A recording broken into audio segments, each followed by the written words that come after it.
Good evening all guys. मैं आपके सामने आज एक नई वीडियो पेश लेकर पेश हुआ हूँ। आशा करता हूँ कि आपको वीडियो पसंद आएगी और वीडियो पसंद आने पर लाइक शेयर सब्सक्राइब करें। आज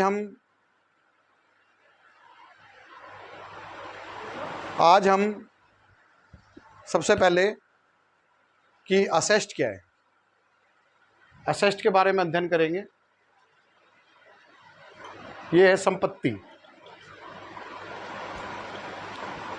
तो संपत्ति है क्या चीज़? तो हम संपत्ति वह मूल्यवान साधन है जिसमें व्यवसाय का स्वामित्व होता है, जो मुद्रा के रूप में मापे जाने वाली लागत पर प्राप्त किया जाता है। अब आता है कि संपत्तियां कितने प्रकार की होती है। तो संपत्तियां 4 प्रकार की होती है। हम स्टेप बाय स्टेप उसका अध्ययन करेंगे। सबसे पहले हमारा फिक्स असेस्ट होता है, जिसे बोलते हैं स्थायी संपत्ति। यह वह संपत्ति होती है जिसको हम लंबे समय तक लंबी सेवाएं पाने के लिए और उत्पादन करने के लिए इसका प्रयोग किया जाता है, और उसका अधिक वर्षों के लिए हम उसका प्रयोग कर सकते हैं। वह पुनः विक्रय के लिए नहीं होती, जैसे कि plant and machinery, land and building, furniture इत्यादि। ये चीज़ों को हम फिक्स असेस्ट के नाम से जानते हैं। नंबर 2, हमारे पास करंट असेस्ट आती है। इसे चालू संपत्ति बोलते हैं।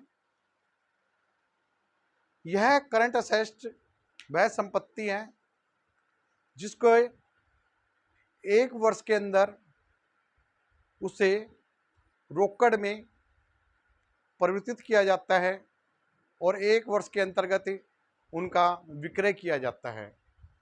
उन संपत्तियों को हम चालू संपत्ति कहा जाता है। नंबर 3, हमारे पास टेंजिबल और इनटेंजिबल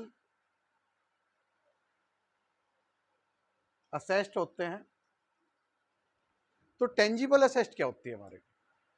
टेंजिबल असेस्ट जिस चीज़ को हम छू सकते हैं, टच कर सकते हैं, भौतिक अस्तित्व होता है, जैसे कि हमारी प्लांट एंड मशीनरी हो गई, बिल्डिंग्स हो गई और फर्नीचर हो गया। तो इन इत्यादि को हम टच कर सकते हैं, छू सकते हैं, भौतिक स्थिति होता है, इनको टेंजिबल असेस्ट कहा जाता है।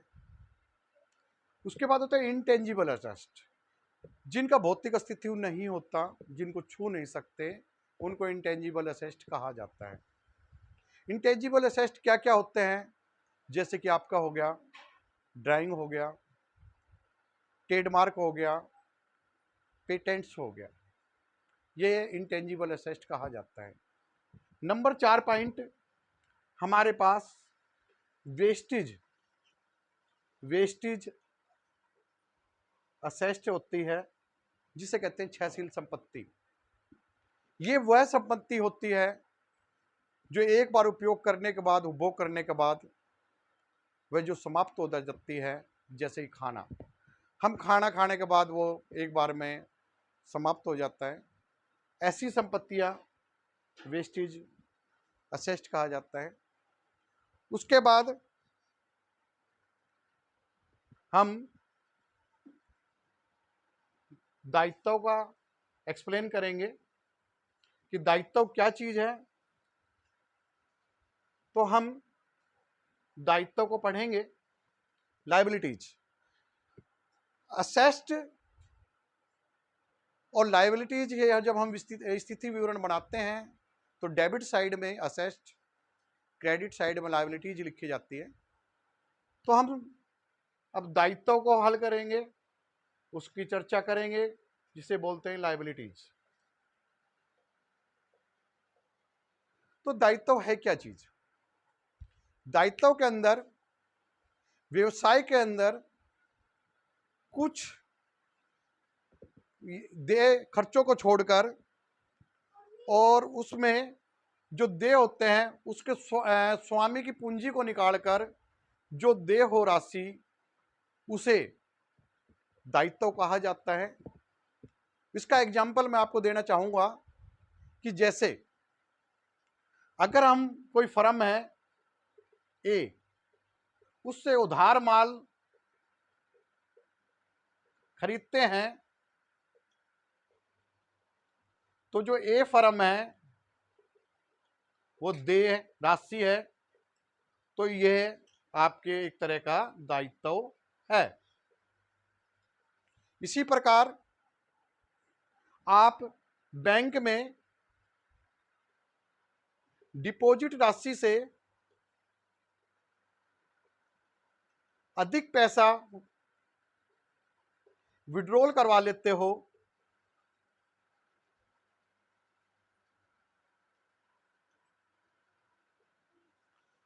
तो वह अधिक रुपया bank overdraft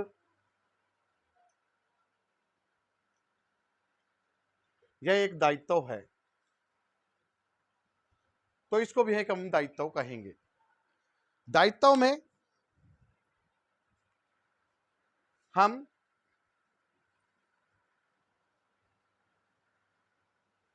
creditors, bills payable इत्यादि ले सकते हैं।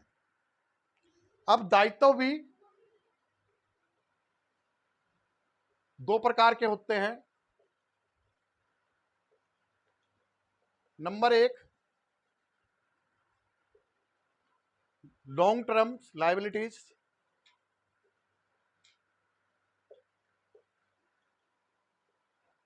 जिसे हिंदी में कहा जाता है दीर्घकालीन संपत्तियां, दीर्घकालीन दायित्व। दीर्घकालीन दायित्व क्या होते हैं? दीर्घकालीन दायित्व वह दायित्व होते हैं जो 1 वर्ष से अधिक अवधि के लिए खरीदे जाते हैं। जैसे कि एग्जाम्पल, लॉन्ग टर्म लोन्स और डिबेंचर, ये ऐसे लोन हैं जो आप लॉन्ग टर्म लायबिलिटीज के अंतर्गत ले सकते हैं। नंबर 3 सेकंड, इसमें आती है आपकी करंट लायबिलिटीज। इसे कहते हैं चालू दायित्व। चालू दायित्व जिसे नजदीक भविष्य के अंदर उस राशि का भुगतान करना होता है, वह सभी करंट लायबिलिटीज के अंतर्गत आती है। जैसे कि एग्जाम्पल आपका क्रेडिटर्स हो गया, आपका बिल्स पेबल हो गया, और आपका ये एक्स्ट्रा चीजें आप इसमें ले सकते हैं। उसके बाद बिजनेस के अंदर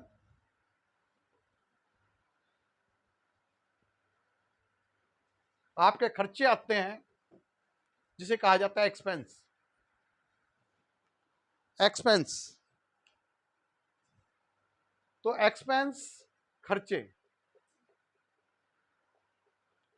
आप बिजनेस के अंदर व्यवसाय का विकास करने या उत्पादन में वृद्धि करने के लिए जो खर्चे किए जाते हैं वो सारा एक्सपेंस के अंतर्गत लिया जाता है।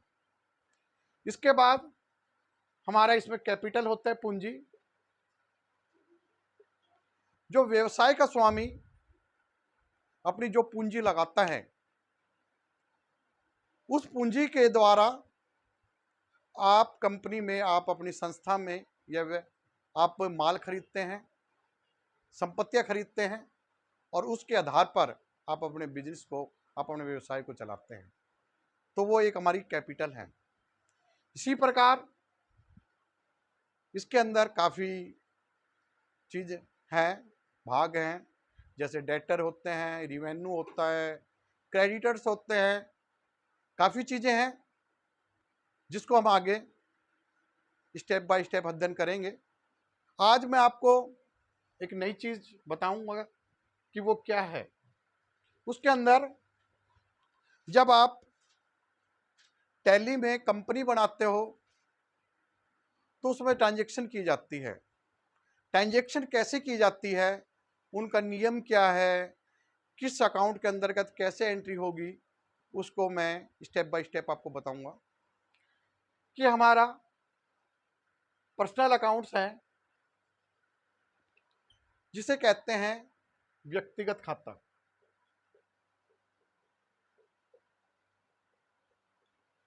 इसमें जनरल एंट्री करने का क्या तरीका है, डेबिट द रिसीवर,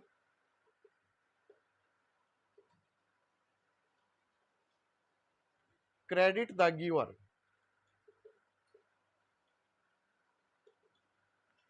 अब हम इसको एग्जाम्पल के साथ लेंगे। जैसे डेबिट द रिसीवर, हमें राम से, अगर मुझे, मैं एग्जाम्पल लेके चलता हूं, कैश रिसीव्ड फ्रॉम राम, तो 2,000 रुपए, तो मुझे कैश रिसीव्ड हो रहा है राम से। तो मैं इसकी एंट्री क्या करूंगा, cash account debits to Ram, 2,000 रुपए। तो इसका मतलब क्या हुआ, हमारे पास कैश आया। कैश आया, किससे आया, राम से आया।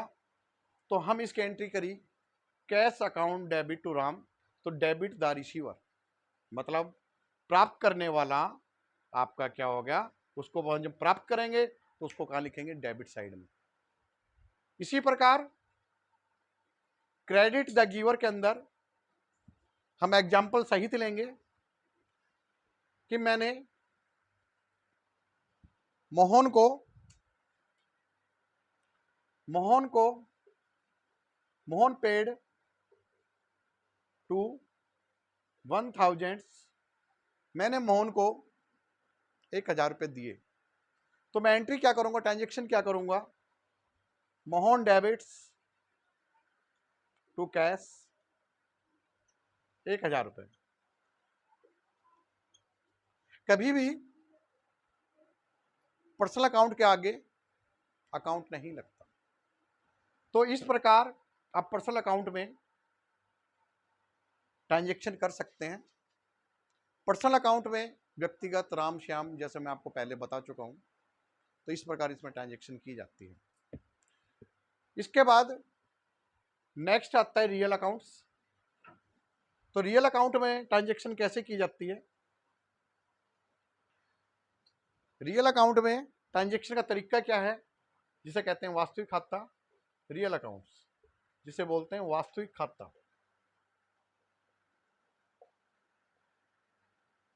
तो वास्तविक खाते में डेबिट वर्ड्स कम्स इन,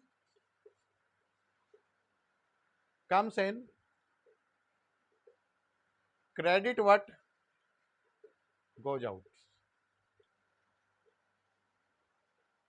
इसका मतलब ये है कि जो आता है उसे डेबिट में करते हैं, जो जाता है उसे हम क्रेडिट में करते हैं।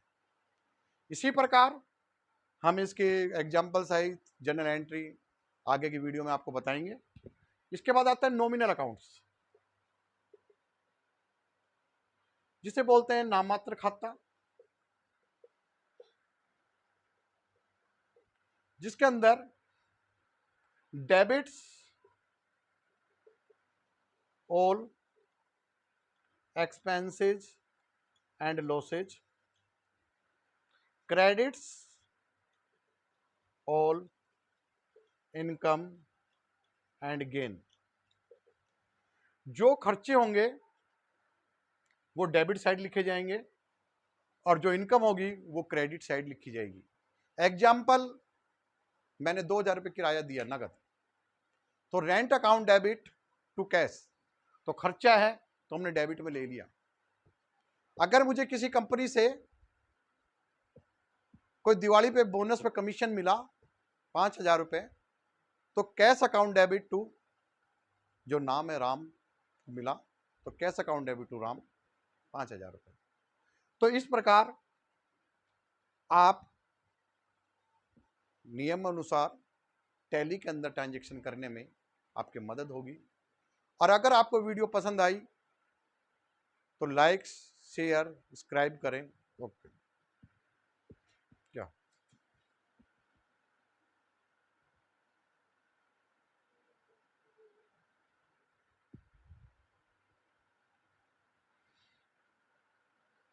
हो गया?